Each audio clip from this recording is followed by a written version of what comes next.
सुर्ख जोड़े में सजी नई नवेली दुल्हन सुलेखा दोस्त जैसे पति रवि राउत को पाकर बहुत खुश थी। यौवन की दहलीज पर उसने खुली आंखों से जो सपने देखे थे वे साकार हो गए थे। सुलेखा ब्याह का खुशी खुशी ससुराल आई थी। शादी के 6 दिन बीत जाने के बावजूद उसके हाथों पर पति के नाम की मेहंदी का रंग अभी भी ताज़ा था। रवि और उसके पिता श्याम सुंदर कपड़े के व्यापारी थे। उनका कपड़े का काफ़ी बड़ा कारोबार था जो अच्छा चल रहा था। इसी से अच्छी कमाई होती थी। श्याम सुंदर राउत के 3 बेटे थे, रवि, विक्की और शुक्र। विक्की और शुक्र पिता के व्यापार में सहयोग करते थे। सुबह दोनों नाश्ता करके पिता के साथ दुकान पर चले जाते थे और रात में दुकान बढ़ाकर ही उन्हीं के साथ घर लौटते थे। जबकि यार दोस्तों की संगत में रहकर रवि की आदतें बिगड़ गई थी। उसकी आदतें सुधारने के लिए श्याम सुंदर ने उसकी शादी कर दी थी ताकि बहू के आने पर अपनी जिम्मेदारियों को समझ सके। पढ़ी लिखी समझदार सुलेखा ससुराल वालों को रात का भोजन कराकर पति के साथ फर्स्ट फ्लोर पर सोने चली गई। दिन भर की थकी हारी सुलेखा को बिस्तर पर लेटते ही नींद आ गई। रवि भी सो गया। रवि तब अचानक नींद से उठ बैठा जब उसके कानों में सुलेखा की दर्दनाक चीख पड़ी। नींद से जागकर रवि ने पत्नी की ओर देखा तो सन्न रह गया। सुलेखा के गले से तेजी से खून बह रहा था। लगा जैसे किसी ने तेजदार हथियार से गला रेत कर उसकी हत्या की कोशिश की हो। खून देखकर रवि बुरी तरह घबरा गया। जब उसकी समझ में कुछ नहीं आया तो उसने चादर से सुलेखा का गला लपेट दिया ताकि खून बहना बंद हो जाए। तभी अचानक रवि की नज़र एक महिला पर पड़ी। वह अपना चेहरा कपड़े से ढके हुए थी और उसी कमरे से निकलकर बाहर की ओर भाग रही थी। उस महिला से थोड़ी दूर आगे 2 और महिलाएं तेजी से भागी जा रही थी। इसके पहले कि नकाबपोश महिला भागने में सफल हो पाती, सुलेखा की चीख सुनकर उसके देवर विकी और शुक्र कमरे में आ गए। रवि और उसके दोनों भाइयों ने दौड़कर नकाबपोश महिला को पकड़ लिया और लात घूंसों से उसकी जमकर पिटाई की। नकाबपोश महिला जब बेसुध हो गई तो विक्की ने उसके चेहरे के नकाब उतार दिए। नकाब हटाते ही विक्की और शुक्र तीनों दंग रह गए। वे महिला रवि के जानने वालों में थी जिसका नाम माया था। वे सूढ़ी टोला में रहती थी। उधर ज़्यादा खून बहने से सुलेखा की हालत बिगड़ती जा रही थी। इसी बीच रवि के भाई विक्की ने 100 नंबर पर फ़ोन लगा के इस घटना की सूचना पुलिस कंट्रोल रूम को दे दी थी। कंट्रोल रूम से सूचना मिलते ही थाना के थानेदार कमलेश शर्मा अपनी टीम के साथ मौके पर पहुंच गए। घटनास्थल पर पहुंचकर उन्होंने हत्या की कोशिश करने वाली माया को अलाकत ब्लेड के साथ गिरफ्तार कर लिया। सुलेखा की हालत बिगड़ती जा रही थी। रवि उसे इलाज के लिए मेडिकल अस्पताल ले गया और इमरजेंसी वार्ड में भर्ती करा दिया। डॉक्टरों ने उसका इलाज शुरू कर दिया। समय पर इलाज मिल जाने से सुलेखा की जान बच गई। ये रात 2:30 बजे की बात थी। अगले दिन रवि राउत की नामजद लिखित तहरीर पर थाने में माया के खिलाफ 307 आईपीसी के अंतर्गत केस दर्ज कर लिया गया। मुकदमा दर्ज होने के बाद थानेदार कमलेश सुलेखा का बयान लेने मेडिकल अस्पताल पहुंचे। सुलेखा ने कमलेश शर्मा को बताया कि रात 1-1:30 बजे के करीब उसका पति रवि दरवाज़ा खोलकर बाहर चला गया था। तभी एक नकाबपोश औरत ने कमरे में घुसकर मुझ पर हमला बोल दिया। एक औरत कमरे के अंदर थी जबकि दूसरी कमरे के दरवाजे के पास खड़ी थी। मैं वहीं से पूछ रही थी कि सुलेखा मरी या नहीं। मुझ पर नकाबपोश औरत ने न केवल हमला किया बल्कि मुझे तेज़ाब पिलाने की भी कोशिश की, लेकिन मेरी चीख सुनकर ऊपर आए मेरे देवरों ने मुझे बचा लिया। पकड़ी गई औरत ने अपना नाम माया बताया। जांच अधिकारी ने जब उससे हमले की वजह पूछी तो वह वजह बताने में असमर्थ रही और खुद हैरान थी कि माया ने उसकी हत्या करने का प्रयास क्यों किया जबकि वह उसे जानती तक नहीं थी। सुलेखा की बात सुनकर ऐसो हैरान रह गए। कमलेश शर्मा को सुलेखा के बयान ने परेशानी में डाल दिया था। इसका जवाब सिर्फ माया ही दे सकती थी या फिर सुलेखा का पति रवि राउत।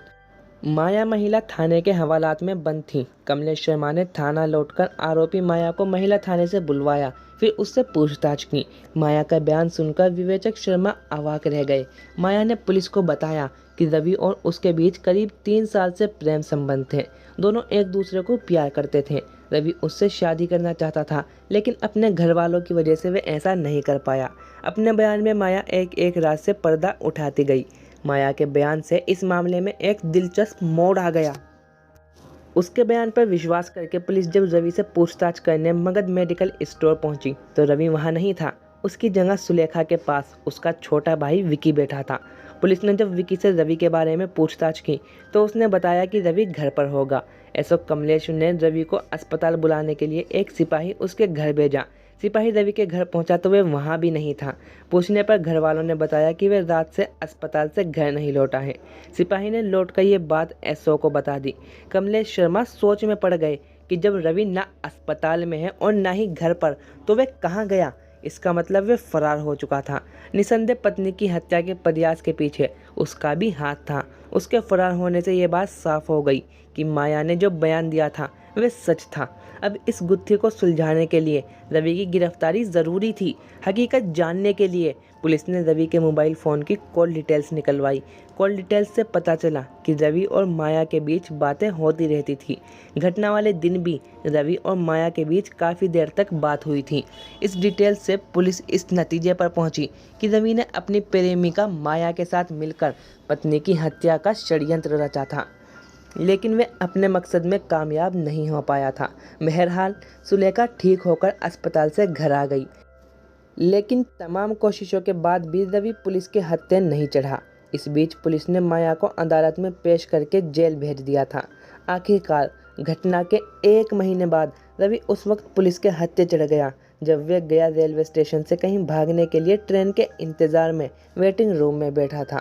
पुलिस रवि को गिरफ्तार करके थाने ले आई और सुलेखा की हत्या की योजना जानने के लिए उससे पूछताछ की।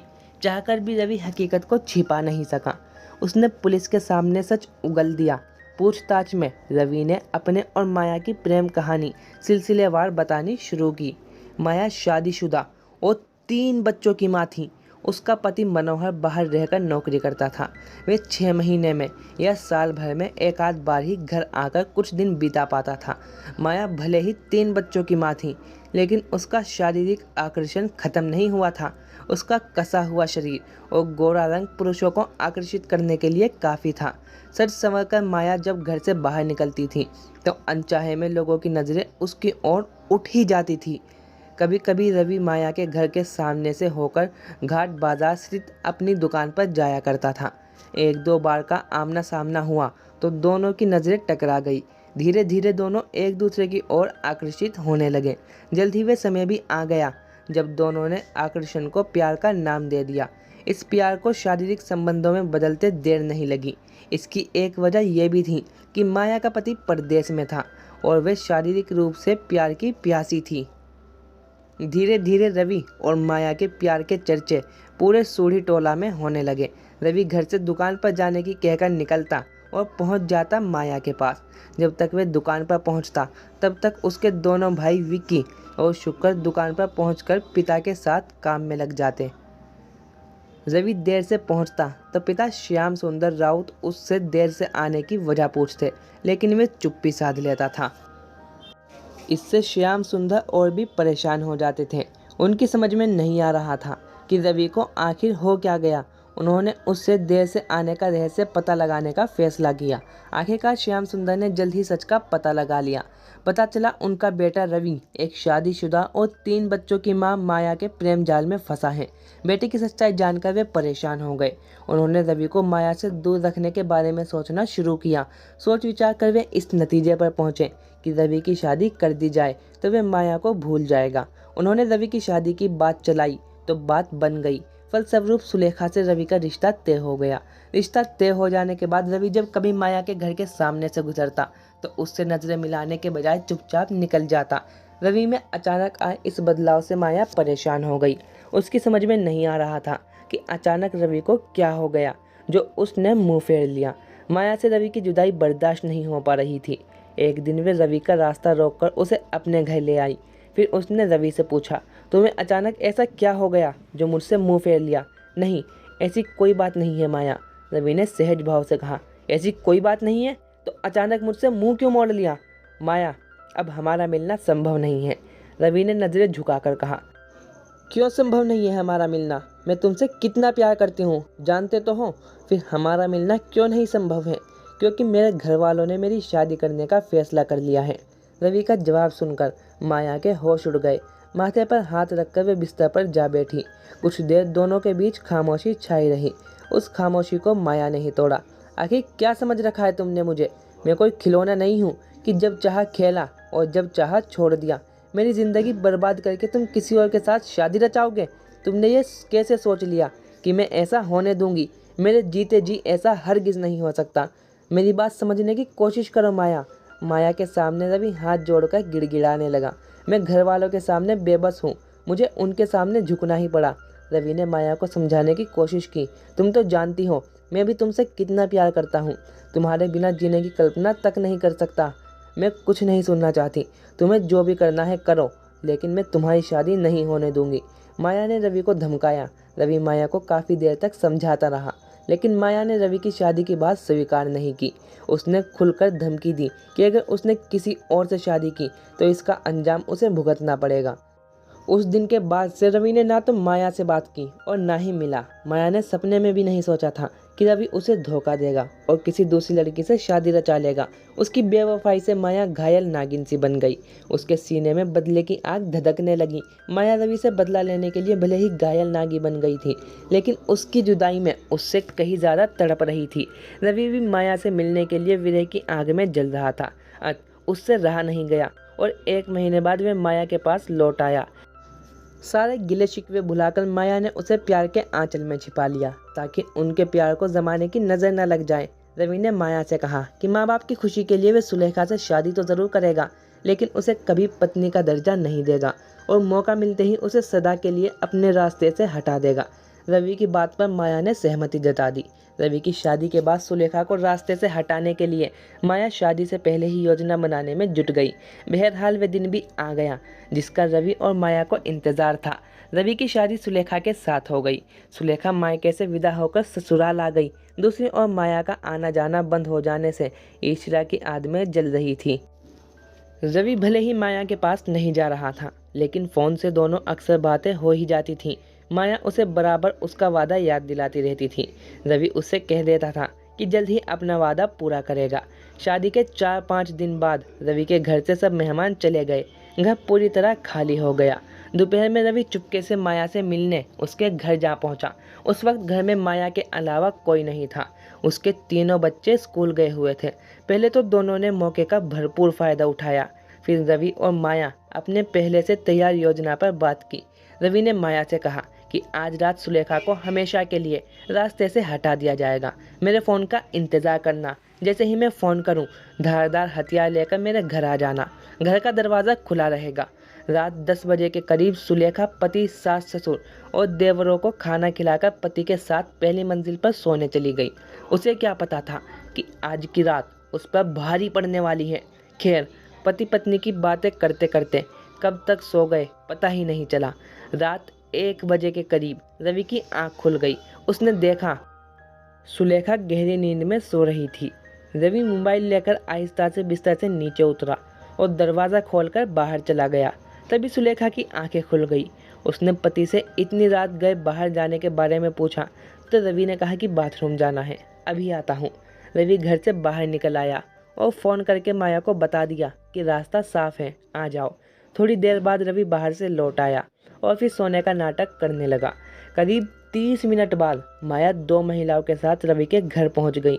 माया इन महिलाओं को सुरक्षा के लिए लाई थी। उन्हें उसने बाहर ही रोक दिया था।